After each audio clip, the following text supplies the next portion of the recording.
네, 여러분 안녕하십니까. 이 영상에서는 박주현 변호사 하면 되겠지 BJ2 님께서 고소고발 또는 수사 의뢰했던 그 중에서 제가 기다리고 있는 그 결과를 기다리고 있는 그 건이 있거든요. 고소건이 그 참고인들, 증인들, 목격자들을 고소한 거. 다른 건은 거의 기대 안 하고 그 건은 제가 너무너무 기대를 하고 있는데 다만 한 가지 걱정은 법리적인 부분이 하나 있었어요. 그 법리적인 부분이야 예전부터 나온 판례니까 그럼에도 불구하고 고소를 했고 그러면 그 법리 부분은 사실관계에 따라 많이 달라지는데 사실관계도 확인할 게 있기 때문에 무조건 안 된다라고 보기 어려워서 여러 가지 국민들 관심사를 감안하면 그 법리 부분만 극복이 되면 이제 결과를 기다려보자 라고 했던 부분이 있습니다. 그 목격자들을 고소했던 거. 근데 이 영상의 주제는 또 결론은 그것이 실질적으로는 기대하기 어렵게 됐다.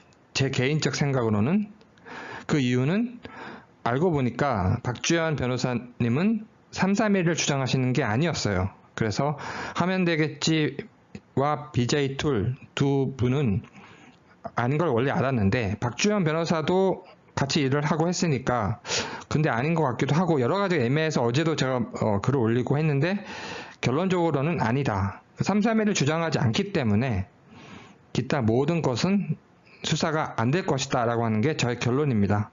따라서 이 영상의 주제가 뭐 3, 3일을 왜 주장 안 하냐 이런 싸움을 건다거나 이런 부분에 대해서 저는 막 왈가불가하고 싶지가 않아요. 지금 에너지가 우리가 많이 소진되고 있는 상태이기 때문에 집중해야 될 부분이 생기기 때문에 새로운 게 매일이라기보다는 새롭게 계속 등장하고 있잖아요. 따라서 제 취지를 정확히 좀 이해해 주시기 바랍니다. 저는 3, 3일을 왜 주장 안 하냐 그리고 집단 폭행설이 얼마나 황당한데 이런 부분보다는 이런 주장도 있긴 있죠. 근데 그런 주장보다는 계속 기다려왔던 거짓 목격자들에 대한 가와 나가 계속 드러나고 있죠.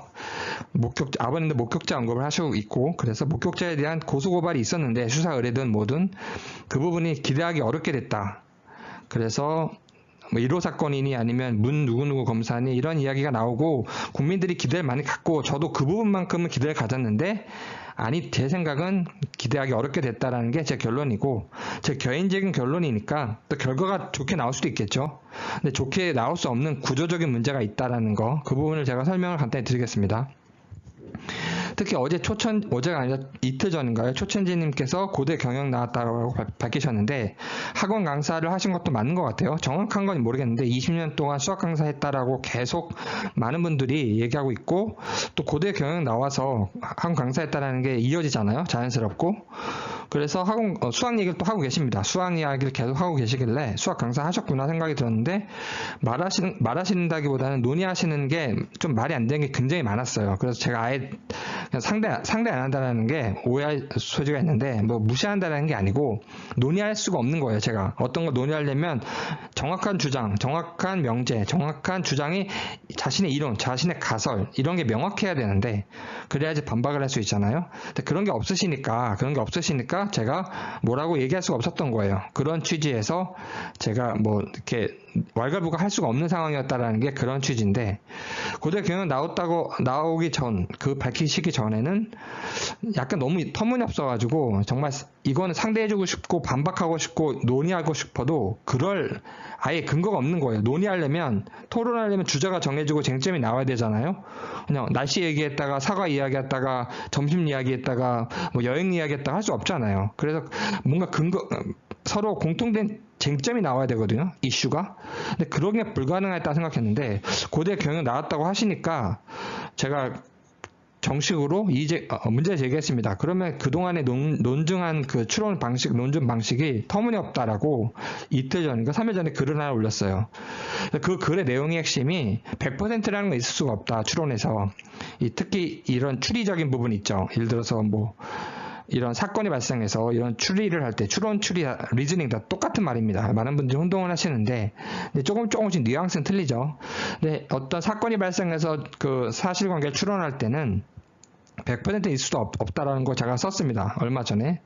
근데 그 전문적 인용, 전문가의 어떤 인용을 제가 할게요. 간단하게. 예를 들어서 굉장히 유명한 이거 그 철학 사이트인데 이분 아실 거예요. 근데 잠깐 얼굴이 잘렸는데 이분이 연협법에 관해서 뭐라고 얘기하냐면 실제적 확실성을 보장해 줄 수 있는 유일한 논증 방식이다. 세 가지 중에 연협법 중에 균합법, 규칙법 중에 연협법만이 실제적 확실성을 보장해 주는 유일하다. 저도 그렇게 썼습니다. 이제 곧 보실 거예요. 그래서 연협법은 이런 특징이 있지만 한계가 있다면 연역 논증은 참인 전제로부터 출발했다면 효과가 있는데 당연한 얘기겠죠. 당연한 얘기겠죠. 그걸 얻기가 어렵다. 예, 참인 전제를 얻기가 어렵다. 참인 전제로 시작하기가 어렵습니다. 그래서 아리스토텔레스 이후에 2000년 동안을 이 연역법이 지배했는데 그 이후로 세상이 바뀐 거죠. 이거는 제가 한 얘기가 아니라 역사 자체가 그렇게 됐지만 푼남이라고 하는 철학자도 이렇게 얘기했습니다. 그 콰인의 후배죠. 후배가 아니라 그 죄송합니다. 제자가.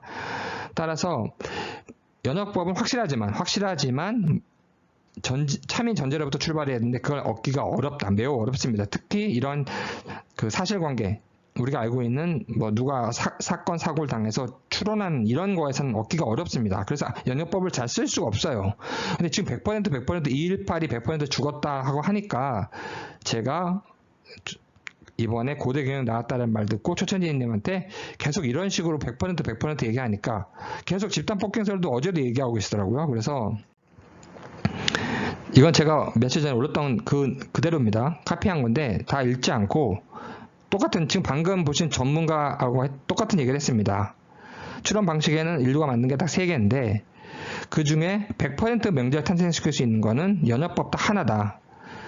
근데 연협법을 활용하려면 대전제, 소전제의 구성을 철두철미하게 잘해야 됩니다. 그러면 결론이 100%가 가능한데 이런 대전제와 소전제 구성을 전혀 안 하고 있다. 초천재님은 따라서 100% 218의 100%라는 거는 아예 그냥 명제를 안 만들고 있기 때문에 내 느낌, 내가 찍었어라는 식으로 내가 보기엔 그래, 내가 보기엔 100% 죽었어 이런 식으로 계속 무수히 반복하시거든요. 이런 논증은 있을 수가 없습니다. 내가 보기에 그런 건 근거가 아닙니다. 내 느낌이 그래, 내 주관이 그래, 내 감각이 그래, 이건 논증이 아닙니다, 여러분.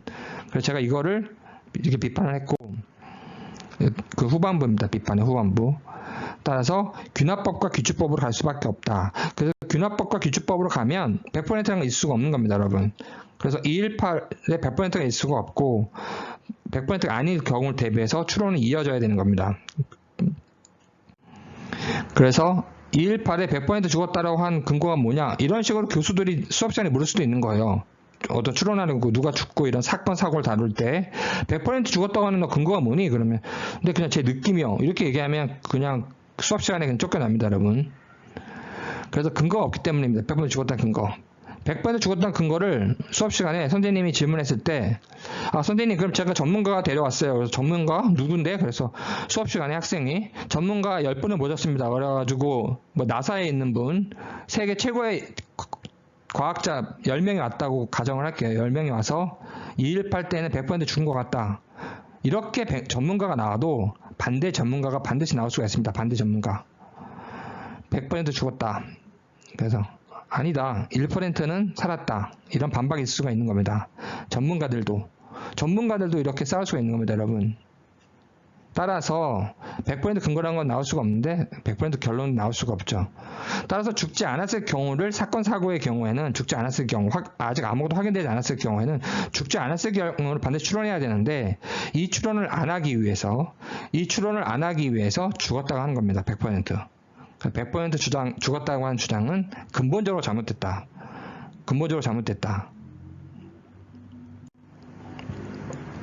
그래서 박주원 변호사님이 영상을 제가 찾았거든요. 영상을 보니까 331을 부정하시고 218 주장하고 계십니다. 하대님과 BJ툴님과 똑같이. 그 근거도 대고 계세요. 그 근거도 이걸 찾기가 좀 어려웠어요. 제가 이거 찾아보느냐고. 쓸데없는 짓 같은데 왜냐하면 이 부분이 계속 걸려가지고 박 변호사님이 넣은 고소고발과 수사 의뢰가 있잖아요. 아직. 그것 때문에 지금 이걸 찾아본 거죠. 또 박 변호사님 뭐라고 얘기했냐면 이 실험 현장을 직접 가셨어요. 그래서 밀어서 추락했다면 331이라면 바위가 있죠. 바위에 긁힌 상처가 있어야 되는데 부검 결과, 국과수 결과 바위에 상처가 전혀 없다라고 나오고 있죠. 여러분 아시죠? 그렇기 때문에 민기 아니다. 331 아니다. 여기에 대해서 331에 대해서 입장을 물어가고 331은 여기 답이 없습니다. 이거 답 없어도 아무 상관이 없어요. 여러분 이 답을 못한다고 민행위, 제가 말씀드렸죠. 딱 하나의 특정 행위가 핵심이라고. 민행위가 사라지거나 무너지는 게 아닙니다. 여러분 따라서 바위 상처 없는 건 저도 궁금한데 이게 없다라고 해서 바위 상처가 전혀 없다라는 부검 결과로 331을 부정하고 계시는데 이거랑 민행위는 다른 거예요. 그래서 박 변호사님이 변호사시고 논리를 공부하셨음에도 불구하고 민행위랑 평지에서 민행위랑 그 밑에 바위가 존재하고 지형이 어떻고 이거는 상관이 없습니다. 여러분 이해가 되시겠죠? 사람의 행위가 있었느냐 평지에서 이거랑 아래에 지형이 바위가 있었고 그래서 어떻게 이동하고 어떻게 유기하고 이런 문제랑은 다른 문제입니다. 구분하셔야 돼요. 민행위가 있었느냐 우리는 믿었다 보는 겁니다. 여러분 그 이후에 바위 상처가 어떻게 유기하고 끌고 갔냐 이건 모르는 거예요. 저희도 지금 모른다고 민행위가 없어지거나 민 CCTV의 직접 증거가 추론이 필요 없는 직접 증거가 사라지는 게 아닙니다. 이 부분을 혼동하고 계세요. 박 변호사님은. 그리고 218 때의 의심이라는 표현을 쓰시면서 난 218 때가 의심된다. 즉 218 때 죽었다고 생각하시는 것 같아요.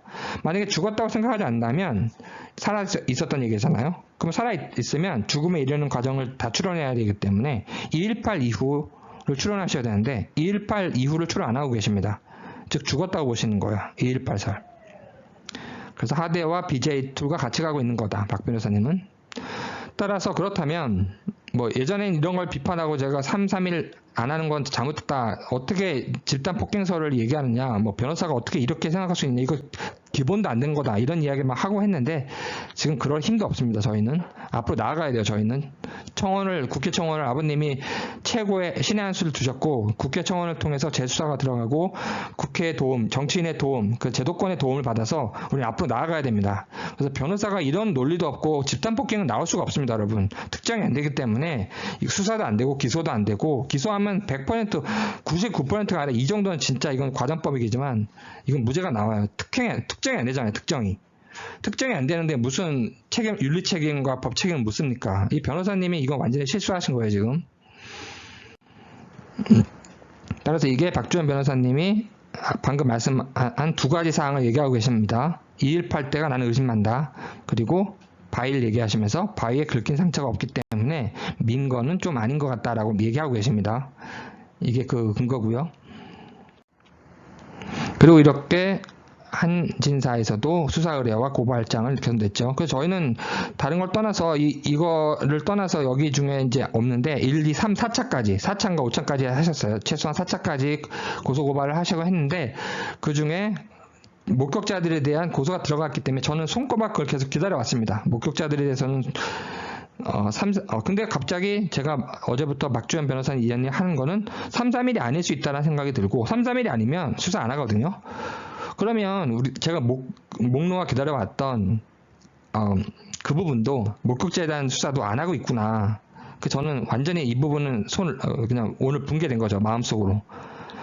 손꼽아 기다려왔던 이 부분인데 그래서 영상을 만드는 겁니다. 또 그래서 변호사님은 눈물도 흘리시고 많은 이렇게 노력을 해주셨어요. 이런 거는. 근데 또 이제 부정선거랑도 연결시키고 이렇게 하대님과 박주현님은 우파로서 우파좌파 이야기 저는 싫어합니다. 이 사건에서는 일단은. 근데 부정선거 이야기하시고 뭐 중국 이야기하시고 일반론 갖다 놓는데 일반론 갖다 놓으면 안 됩니다. 정민 사건은 절대로 일반론 갖다 끼워 놓으면 안 됩니다. 여러분. 일반론 갖다 끼워 나가지고 자연법이 무너진 거고 그 아름답고 위대한 자연법이라고 해서 자연의 법, 우주의 법 다 좋은 말 다 나열하다가 좋은 말 다 나열하잖아요. 위대하고 신의 세상이고 아름다운 법이 있고 만민법, 우주법, 뭐 시민법, 정신법 뭐 다 있습니다. 이렇게 해놓는데 왜 그게 무너졌을까? 자연법. 왜 인류가 지긋지긋했을까요? 그 자연법 이름으로 그 만해사냥 같은 거 아시죠, 여러분? 그 하나의 예일 뿐입니다. 사람을 어마어마하게 죽인 거잖아요. 국가, 뭐 군주, 왕족을 위해서 말만 아름다운 거였고 국가, 군주, 왕족을 위한 거였습니다. 그래서 시민들이 정말 지긋지긋했던 거죠. 그런데 또 나중에 또 나치 이후에는 자연법적인 사상이 또 등장도 하고 천부인권하고 완전히 그러니까 완전히 끊어지진 또 않아요. 조금씩 연결해서 되는 겁니다. 인간의 역사라는 게 딱 무배듯이 자를 수는 없는 거예요. 그래서 사람들이 동서고금망론하고 자연법을 무너뜨렸는데 그걸 빌미로 그냥 국가, 국왕, 왕족에다 헤쳐먹은 거 아닙니까? 헤쳐먹이라는 표현을 저는 일부러 쓴 이유가 다 자기네끼리 해먹은 거예요. 시민들은 죽이면서 그러면서 자연법 운운했던 겁니다. 뭐 교회가 어떻고 뭐 이런 종파가 어떻고 왕이 어떻고 그걸 무너뜨린 게 시민혁명입니다. 여러분 아시죠? 따라서 자연법이 무너졌는데 또 자연법의 중요한 부분, 천부인권과 관련된 부분이 또 있어요. 그런 부분은 살아나고 있다. 그래서 쉽게 얘기할 수는 없는 건데 제가 말씀드리고 싶은 거는 자연법이 무너졌을 때 핵심이 뜬구름 잡듯이 일반론이기 때문에 무너진 겁니다. 꼭 기억을 해주세요. 자연법은 일반론으로 때문에 무너진 겁니다. 마녀 사냥한다고 해놓고 구체적인 사실을 확인하는 게 아니라 구체적인 사실은 관심 없고 일반론 쪽으로 하나님의 뜻은 어떻고 사회가 어떻고 악녀는 죽여야 되는데 너가 여러 가지가 악녀 같고 그 죽인 겁니다. 구체적으로 몇 월 몇 시에 어디에 너가 뭐 갖고 너가 한 행동은 뭐고 몇 월 몇 시에 너가 갖고 있던 그 손에 들고 있던 건 뭔데 이렇게 구체적으로 따지는 게 아니고 대충. 그래서 지금 대륙법도 지금 그런 식으로 가고 있습니다. 대충. 그래서 이렇게 일반적으로 가는 건 전부 무너뜨려야 돼요, 여러분. 일반적으로 가는 겁니다. 대충 봐서 대충 봐서 너희 귀순 의사 없어 강제 묵성하고 대충 봐서 그냥 대충 몇 명 공무원이 해서 이제 방역하고 대충 뭐든지 대충 해서 이제 법에 지배해야 되는데 원자력 그냥 덮어라. 원자력 법으로 안 하고 원자력 덮어 이렇게 대충 이게 핵심인 겁니다, 여러분. 법의 지배가 아닌 대충. 그러놓고는 이유는 또 돼요. 이유는 일반적인 거 갖다 놉니다. 그래서 이렇게 뭐 부정선거 갖다 놓고 중국 갖다 놓고 그러면서 정민 사건은 개별 사건이죠. 사실관계가 어마어마하게 드러나야 됩니다, 여러분. 사실관계. 근데 이거를 부정선거니 중국이니 이런 이론으로 덮는 겁니다. 그러다가 잘 안 되면 이제 욕하고 난리 나고 그냥 하대님처럼 욕을 그냥 바가지로 하는 거죠. 이 사건에 대해서 나는 이걸 왜 했는지 후회한다, 관심 없고 뭐 욕이 장난 아닙니다, 지금. 그래서 지금 안타까운 일이고 그런 거는 그래서 꼴 보기 싫고 저희들은 그런 걸 그럴 시간이 없습니다. 그런 걸 왜 봐야 되죠, 저희가. 그래서 지금 열심히 해주셨지만 지금 많은 부분을 실수를 하고 계세요. 박 변호사님께서는 법리적 부분이라든가 이런 법리적 부분 간단히 보겠습니다. 법리적 부분에서 왜 우리가 이거는 기대 안 하느냐면 허위진술, 참고인 허위진술로 인해 공무집행 방해로 이걸 고발하셨거든요. 명시적으로 얘기하고 계십니다. 고발했다고 고발하셨어요, 이걸로. 근데 이거는 저희가 판례가 많이 나와 있습니다. 판례가 나와 있고 저도 알고 기본적인 교과서에도 나와 있는데 이거를 그래도 저는 믿었던 이유는 뭐냐면 설명을 드리겠습니다. 이러이러한 법이 있는데 위기에 의한 공무집행 방해가 있는데 뭐 기본이 되는 원칙되는 판례가 있고 근데 문제가 뭐냐면 기본적인 건 뭐냐면 성립될 수 없다. 성립 안 된다. 어떤 경우에? 허위 진술을 했을 경우에. 허위 진술을 해가지고 참고인이 피의자나 참고인인데 오늘은 참고인만 말씀을 드릴게요. 참고인이 허위 증거를 허위 진술을 하거나 제출하거나 이렇게 설명하고 있지만 정확히 얘기하면 허위 진술을 했을 경우 안 된다. 성립 안 된다. 유예가 되는 판시하고 있습니다. 유예되는 것도 나와 있어요. 유예가 되는 거냐면 그 정도가 지나쳤을 때 간단하죠. 근데 적극적으로 허위의 증거를 제출했을 때 적극적으로 증거를 조작하여 제출했을 때 차이가 아시겠죠, 여러분? 적극적으로 뭔가 너무 적극적으로 정도가 심할 때입니다. 이건 인정이 돼요. 근데 그 예를 봐합니다. 예를 꼭 보시면 2011년인데 뭐냐면 다른 운전자 이 부분 있잖아요. 그래서 다른 운전을 자기가 했다고 허위 자백했을 경우에 이런 경우에 근데 일단 여기 무죄 나왔죠. 무죄가 나왔는데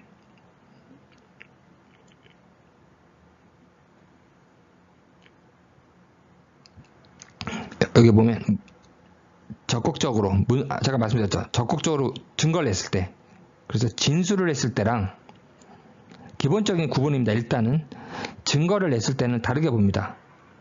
사법방해죄라는 것도 대법원에서 언급하고 있어요. 지금 여기는 없는데 그래서 진술을 했을 때는 처벌 안 합니다. 허위를 했을 때는 웬만하면. 근데 문서를 작성하거나 이렇게 허위에 조작하고 했을 때 이럴 경우에 뭐 기증물 관리대장이라는 이럴 때는 또 인정을 하죠. 증거를 냈을 때 기본적 차이는 이겁니다. 기본적 차이는 여러분 아시겠죠? 그래서 진술을 했을 때는 처벌 안 한다. 증거를 허위로 조작해서 막 내고 뭔가 증거를 내고 서류를 내고 문서를 내면 이때는 처벌한다. 가장 기본적인 구분입니다. 그래서 이건 판례죠. 원칙적으로는 진술을 했을 때는 처벌 안 하지만 조작된 증거를 제출했을 때, 제출이라는 적극. 그래서 음주운전하다가 그 타인의 혈액을 자신의 혈액인 것처럼 감정하도록 이럴 경우에 처벌했죠. 그래서 적극적으로 했을 때, 적극적으로 조작했을 때 이럴 경우는 처벌합니다. 진술이 아니죠. 이 경우도 비슷합니다. 허위 진단서를 받아서 의사로부터 허위 진단서 이렇게 적극적으로 이때는 성립합니다. 위계의학 공무집행방해죄 적극적으로 했을 때 진술만 한 게 아니고 그 이상으로 갔을 때 소명자료든 뭐 증거자료든 여러 가지 이름으로 자료를 제출했을 때 처벌합니다. 그리고 원칙적인 건 71년 판례인데 허위 진술한 사실만으로는 처벌하지 않는다. 이게 원칙적 판례였어요. 그런데 진술이 아니라 방금 보신 것처럼 서류를 내거나 여러 가지 적극적으로 조작해서 내면 처벌한다. 그래서 처벌하는 경우도 있고 아닌 경우도 있고 그래서 1경우, 2경우 두 가지가 있다라는 거. 따라서 이 법리적인 부분은 우리가 고소고발 해볼 수 있죠. 왜냐하면 가짜 증인들이 어떻게 수사기관에서 진술하고 무엇을 냈는지 모르니까. 그렇죠. 여러분 이해되시죠? 따라서 1과 2가 있으니까 어떤 경우인지 모르니까 가와 나 같은 경우를 포함해서 수사를 해봐야 된다. 그래서 저는 기대했던 겁니다. 수사를. 근데 331을 부인하고 있고 138, 149 뭐 이런 걸로 가고 계시니까 박 변호사님이 이걸 오늘 제가 알았잖아요. 오늘 이때는 검사의 의지가 문제인데 고소 내용이자 고소 내용이 뭐다? 138, 149 집단 폭행설 그 다음에 331은 아닌 것 같다. 아닌 것 같아요. 따라서 여러 가지 또 아닌 것 같은 게 한 30가지 사실은 확인됩니다. 영상을 다 보면 박주원 변호사님 영상을 다 보면 이해되시겠죠? 이런 사실 정황들이 다 모입니다. 따라서 138, 149로 하신 것 같아요.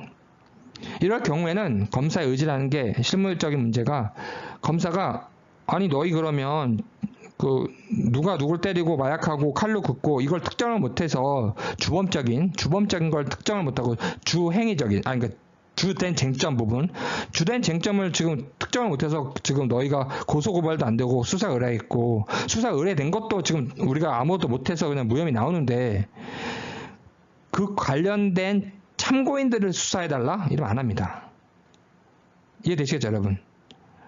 그래서 행위한 사람도 특정이 안 돼가지고 때리고 마약하고 칼로 긋고 이걸 특정을 못하고 있는데 이것을 목격한 사람들의 허위 진술을 수사해달라? 안 합니다 여러분. 그래서 박주원 변호사님이 하셨던 것 중에 이 목격자의 거짓 진술 그 위계에 의한 공무집행 방해는 제 생각인데 무혐의 아니면 내사종결 아니면 결국은 여기에 대해서는 우리가 바라는 그런 결과는 나오지 않을 것이다. 이렇게 저는 생각을 합니다.